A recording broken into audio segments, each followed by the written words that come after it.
Assalamualaikum, saya Arif Biliansa, mahasiswa dari program studi Profesi Nurse Institut Ilmu Kesehatan dan Teknologi Muhammadiyah Palembang akan menjelaskan tentang asuhan keperawatan gangguan jiwa dengan harga diri rendah.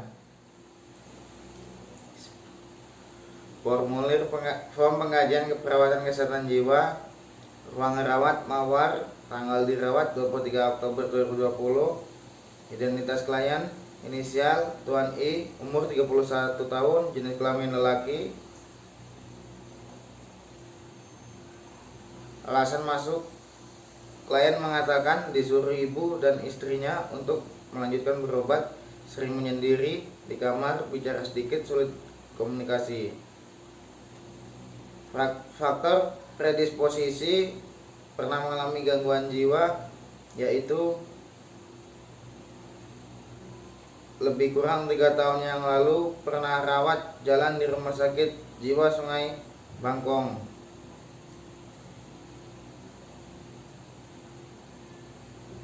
Pengobatan sebelumnya kurang berhasil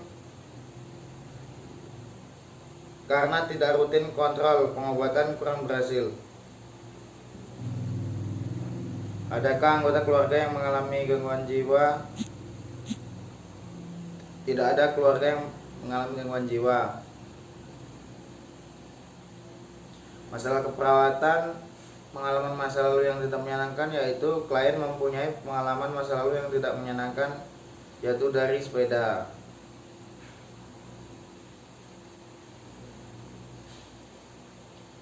Pengajian fisik yaitu tekanan darah 130/80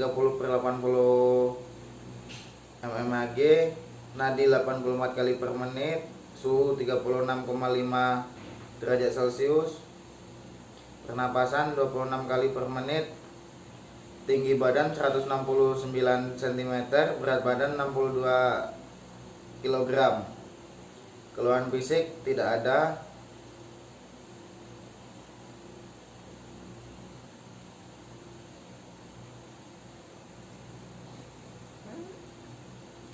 Konsep diri, gambaran diri, klien mengatakan bagian tubuh yang paling disukai adalah mata karena bisa melihat. Identitas, klien mengatakan anak kelima dari 5 bersaudara. Peran, klien mengatakan di dalam keluarganya atau di rumah sebagai anak. Ideal dirinya yaitu klien mengatakan ingin cepat sembuh dan pulang, merasa bosan dan ingin bekerja lagi. Harga dirinya, klien mengatakan malu berhadapan langsung dengan orang lain selain ibu dan adiknya. Klien merasa tidak pantas jika berada di antara orang lain. Kurang interaksi sosial. Masalah keperluannya, harga diri rendah. Hubungan sosialnya, orang yang berarti yaitu ibu, istri, dan kedua anaknya. Peran serta di kegiatan kelompok atau masyarakat tidak ada. Selanjutnya analisa data, diagnosa medisnya yaitu harga diri rendah dan menarik diri. Yaitu yang pertama, klien mengatakan sering, data subjektif yaitu klien sering mengatakan menunduk, kurangnya interaksi sosial. Data objektifnya yaitu klien tampak menyendiri. Etiologinya yaitu harga diri rendah. Problemnya yaitu menarik diri. Yang kedua yaitu data subjeknya yaitu klien mengatakan teman berkurang semenjak sakit. Yang kedua, klien malu dengan teman karena klien merasa tidak pantas di antara mereka. Data objektifnya yaitu klien tampak malu saat berbicara. Etiologinya yaitu coping individu tidak efektif. Problemnya yaitu harga diri rendah. Rencana tindakan keperawatan yaitu yang pertama, dengan diagnosa keperawatan menarik diri berhubungan dengan harga diri rendah. Tujuan umum, klien dapat berhubungan dengan orang lain secara optimal. Tujuan khususnya, klien dapat membina hubungan saling percaya. Kriteria hasilnya, klien Ekspresi wajah bersahabat, klien menunjukkan rasa senang, klien mau kontak mata, klien mau berjabat tangan, klien mau duduk berdampingan dengan perawat, klien mau menyebut nama dan mau mengutarakan masalah yang dialaminya. Intervensinya yaitu yang pertama, beri salam atau panggil nama yang disukai. Jelaskan bina hubungan saling percaya dengan komunikasi terapeutik. Memperkenalkan diri dengan sopan. Tanyakan nama lengkap dan panggilan tujuan. Jujur dan menepati janji. Tunjukkan sikap empati dan menerima klien apa adanya. Lakukan kontak singkat tapi sering.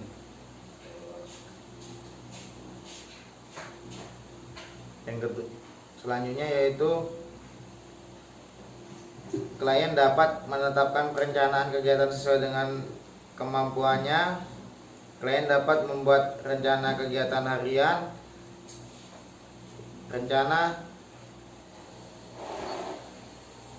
Intervensinya, rencanakan bersama klien aktivitas yang dapat dilakukan setiap hari. Contohnya kegiatan mandiri, dibantu sebagian dengan bantuan total. Beri contoh cara pelaksanaan kegiatan yang boleh klien lakukan. Tujuan khususnya yaitu selanjutnya klien dapat memanfaatkan sistem pendukung yang ada. Klien dapat memanfaatkan sistem pendukung di keluarga secara optimal. Klien dapat memanfaatkan sistem pendukung di lingkungan sekitar. Intervensinya, beri pendidikan kesehatan cara perawatan klien dengan harga diri rendah. Yang kedua, bantu keluarga menyiapkan lingkungan di rumah. Diagnosa yang kedua yaitu harga diri rendah berhubungan dengan coping individu tidak efektif. Tujuan umumnya, klien mampu melakukan keputusan yang efektif untuk mengendalikan situasi kehidupan yang demikian menurunkan perasaan rendah diri. Tujuan khususnya, klien dapat membina hubungan terapeutik dengan perawat. Klien mampu duduk berdampingan dengan perawat, klien mampu berbincang-bincang dengan perawat, klien mampu merespon tindakan perawat. Lakukan pendekatan dengan baik, menerima klien apa adanya dan bersikap empati. Cepat mengendalikan perasaan dan reaksi perawatan diri sendiri, misalnya rasa marah, empati. Sediakan waktu berdiskusi dan bina hubungan saling percaya. Dan yang sopan, berikan kesempatan kepada klien untuk merespon.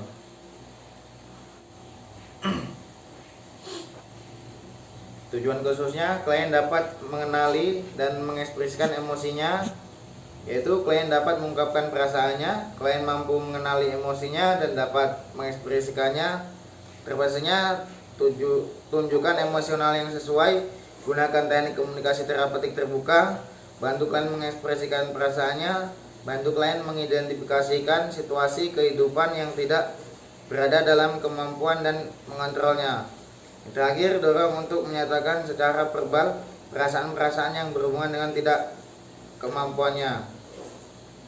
Selanjutnya, klien dapat berpartisipasi dalam mengambil keputusan yang berkenan dengan perawatan dirinya. Klien mampu menentukan kebutuhan untuk perawatan pada dirinya. Selanjutnya, klien dapat berpartisipasi dalam pengambilan keputusan.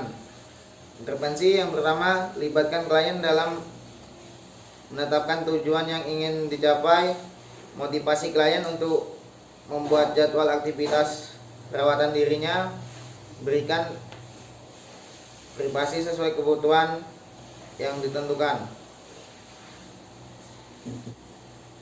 Selanjutnya yang ketiga, berikan privasi sesuai kebutuhan yang ditentukan. Yang keempat, berikan informan concern positif tentang pencapaian kegiatan yang telah sesuai dengan keputusan yang ditentukannya. Perawatan kesehatan jiwa. Yang pertama, implementasinya, bina hubungan saling percaya dengan cara menyapa klien dengan ramah, memperkenalkan diri dengan sopan, menanyakan nama lengkap serta alamat klien, menunjukkan sikap empati, jujur dan menempati janji, menanyakan masalah yang dihadapi. Evaluasinya yaitu yang pertama, Klien menjawab salam dan mengatakan selamat pagi, menyebutkan nama dan alamat. Selanjutnya objektifnya yaitu klien mau berjabat tangan, klien mau duduk berdampingan dengan perawat, klien mau mengutarakan masalahnya. Asesmennya yaitu SP1 tercapai, lanjutkan SP2, adakan kontrak waktu. Pertemuan berikutnya yaitu perencanaan selanjutnya yaitu anjurkan klien untuk dapat menyapa perawat jika bertemu dan percaya jika perawat akan membantu masalah yang dihadapi. Yang kedua yaitu bina hubungan terapeutik dengan perawat, yaitu yang pertama pendekatan dengan baik, menerima klien apa adanya. Yang kedua mengidentifikasi perasaan dan reaksi perawatan diri sendiri. Yang ketiga menyediakan waktu untuk bina hubungan yang sopan. Yang keempat memberikan kesempatan untuk merespon. Yang subjektifnya yaitu klien mau duduk berdampingan dengan perawat. Objektifnya yaitu yang pertama klien mampu berbincang-bincang dengan perawat. Yang kedua klien mampu merespon tindakan perawat. Asesmennya yaitu SP2 tercapai. Perencanaannya yaitu yang pertama lanjutkan SP3, adakan kontrak waktu pertemuan berikutnya. Yang kedua anjurkan klien mampu berkomunikasi, mampu memulai berbicara dan tidak canggung. Yaitu selanjutnya yang ketiga mengidentifikasi kemampuan dan aspek positif yang dimiliki dengan cara yang pertama membantu mengidentifikasi dengan aspek yang positif. Selanjutnya yang kedua mendorong agar berpenilaian positif. Yang ketiga membantu mengungkapkan perasaannya. Subjeknya yaitu klien mengatakan cara penilaian positif tidak boleh berpikir jelek terhadap orang lain, sopan santun dan ramah yang diutamakan. Objektifnya yaitu klien dapat mengungkapkan perasaannya. Asesmennya yaitu SP3 teratasi sebagian. Perencanaan selanjutnya yaitu yang pertama lanjutkan SP1 keluarga. Yang kedua anjurkan klien untuk mempertahankan hubungan saling percaya, berinteraksi secara terarah.